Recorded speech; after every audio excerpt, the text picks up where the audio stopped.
Salut amis terriens et bienvenue dans cette nouvelle vidéo, bienvenue dans la vidéo courte du mercredi.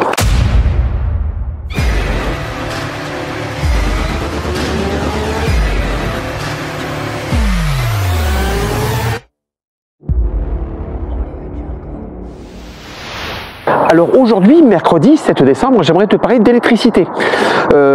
Si, c'est important l'électricité quand même, on en a tous besoin. T'as pas besoin d'électricité? Bah si, bien sûr, on en a tous besoin d'électricité. En plus, en ce moment, t'as vu, ça commence à faire frisquer. Et je t'en parle juste après ça.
Mais tais-toi donc Romuald, là tu vas baisser la musique quand même?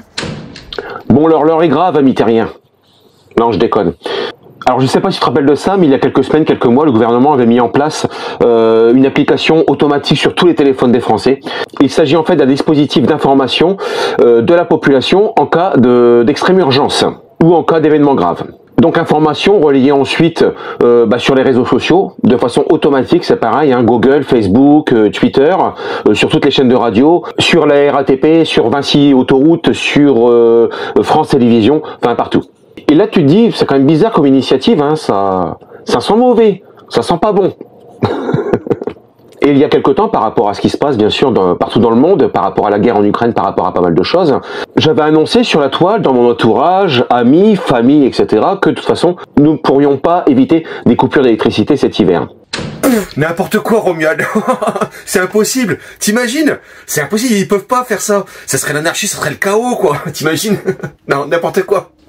Eh bien voilà, ça y est, nous y sommes. Emmanuel Macron l'a annoncé la semaine dernière, il y aura effectivement des coupures d'électricité. Alors personne ne sera épargné, hein. Particuliers, entreprises, grandes entreprises, artisans, commerçants, tout le monde, voilà, ça sera coupure électrique. Alors ça se fera par région, par département. On pouvait s'en douter un petit peu si tu veux, t'as vu la preuve, ils viennent même de réouvrir une ancienne centrale à charbon, une centrale obsolète, mais devant l'urgence il fallait faire. En fait ça va se faire par région, par secteur géographique et par préfecture en fait. Ça sera une décision qui sera communiquée par la préfecture. Et quand je dis que personne ne sera épargné, c'est vraiment personne. C'est-à-dire, je te lis, les écoles ne seront pas épargnées et dans ce cas fermées. Des trains, métro ou tramways pourront être annulés ou interrompus pour éviter d'avoir des personnes bloquées en pleine voie. C'est rassurant. Alors parallèlement, Enedis qui fournit aujourd'hui 95% de notre énergie en électricité, a mis une plateforme en place sur leur site internet que je te montre tout de suite. Il va te suffire de renseigner tes coordonnées postales, en fin de compte à ton adresse de domiciliation, de façon à voir quand est-ce qu'il y aura des coupures. Alors attention, inutile de te précipiter sur le site internet pour renseigner ton adresse. Il y aura pour l'instant aucune coupure puisque en fait les zones concernées sont prédéfinies avec la préfecture et validées la veille à 17 h en fait. Cependant, et information également communiquée par Enedis, ces coupures, logiquement et vraisemblablement, ne devraient pas intervenir les week-ends, les jours fériés et pendant la période de Noël. Voilà. Et bien entendu, ces coupures auront lieu hors événement exceptionnel, cas exceptionnel, une personne qui serait par exemple sous assistance respiratoire. Donc là bien sûr, il n'y aurait pas de coupure. Alors Enedis rassure, hein, bien entendu.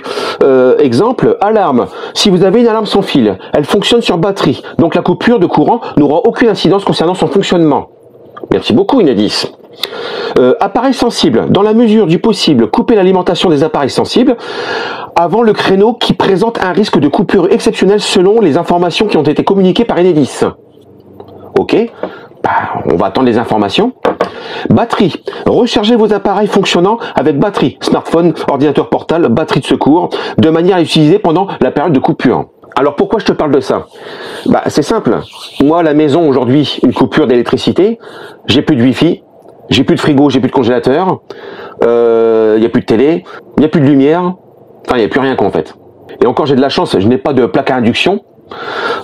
Mais même le chauffage, si tu as un chauffage électrique, c'est mort, il n'y a plus de chauffage non plus. Et tu as vu les températures en ce moment, ça commence à descendre sérieusement. Donc tu es mal barré. Sauf si tu as un camping-car qui possède un minimum d'autonomie, hein, comme nous par exemple avec Fanny, Razmoquette, 2 batteries lithium, un convertisseur 220, 2 bouteilles de gaz qui sont pleines. Donc voilà, tu es autonome, tu peux charger ton ordinateur portable, tu peux charger ton téléphone, tu as la télé, le frigo fonctionne, tu as du chauffage gaz, donc ça fonctionne aussi. Donc il s'agit effectivement d'une solution de repli, une solution de dépannage, je dirais, mais le camping-car te permet finalement de limiter la casse, on va dire. Voilà.